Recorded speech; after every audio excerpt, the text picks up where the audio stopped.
Bonjour à tous, c'est Jean-Luc Haut sur sa chaîne YouTube. Aujourd'hui, nous allons parler des lanceurs spatiaux vers un divorce à l'italienne entre Avio et Arianespace.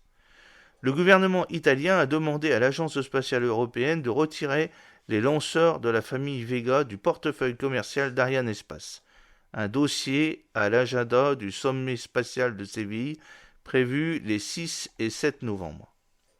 Arianespace, comme beaucoup d'initiatives dans le secteur spatial, a été créé à une époque où l'Europe n'était absolument pas dans une perspective logique de compétition ou de concurrence, mais dans des logiques de pure coopération. C'est pour l'heure du Vexit, contraction de Vega et d'Exit. C'est le nom de code donné pour le divorce entre Arianespace et Avio, le constructeur italien des lanceurs de la famille Vega qui pourrait être très certainement consommé lors du sommet spatial de Séville prévu les 6 et 7 novembre prochains.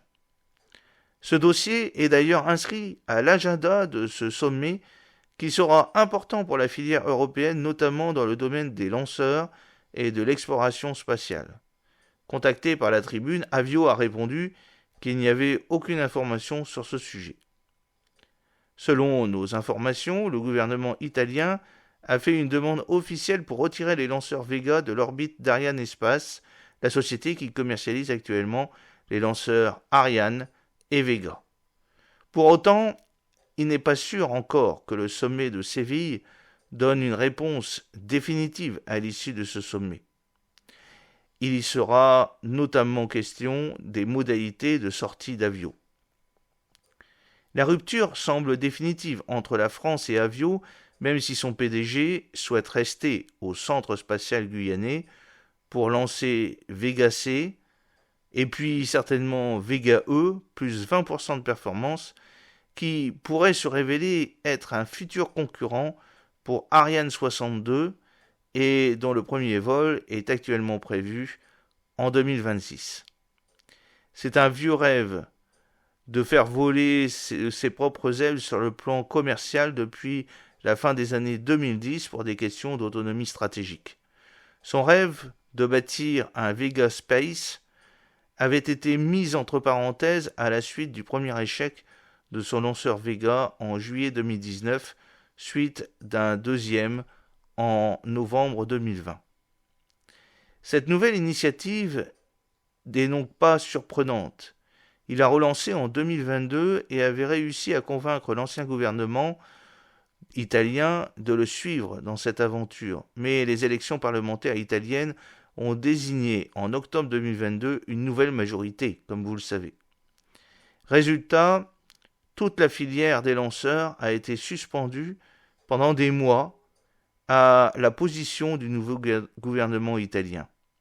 Je constate aujourd'hui que le gouvernement italien, sur les positions de Giulio Ranzo, est tout à fait favorable, tout comme le groupe Leonardo, actionnaire à hauteur de 29% du constructeur des lanceurs Vega.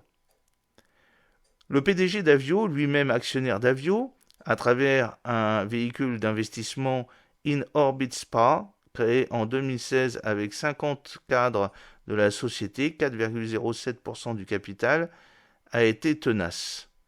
Pour autant, cette nouvelle initiative arrive au moment où Vega C est cloué au sol jusqu'au dernier trimestre de l'année prochaine en raison d'un problème récalcitrant de tuyères. En décembre 2022, le deuxième lancement de Vega C, le VV22, a été un échec total. En France, tout le monde s'est résolu à ce départ, même si beaucoup estiment qu'Avio fait une erreur stratégique. Mais on ne force pas des gens à rester ensemble. Et forcer des gens à rester ensemble s'ils n'ont pas envie de le faire, cela ne marche jamais. Très clairement, la décision de l'Italie n'est pas une bonne décision pour l'Europe spatiale des lanceurs, qui devient de plus en plus un champ de ruines en matière de coopération.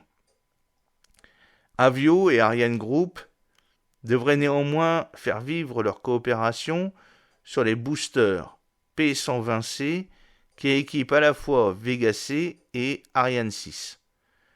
Dans le cadre de la rationalisation du modèle industriel des lanceurs Ariane et Vega, les deux industriels travaillent et fabriquent chacun une partie de ces boosters contenant 142 tonnes de propergol solide au décollage des deux lanceurs.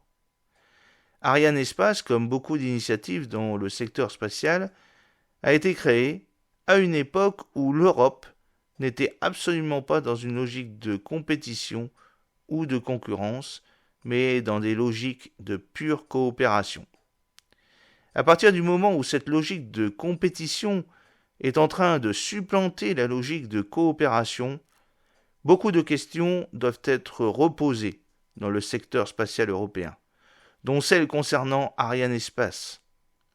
Et pourtant, la France a tout fait pour retenir l'Italie et Avio dans une logique de coopération. Ariane Espace a toujours joué le jeu pour Avio en allant gagner des satellites pour Vega, puis pour Vega C, dont le carnet de lancement est rempli. 17 lancements prévus, alors que la famille des lanceurs italiens traverse une période extrêmement compliquée.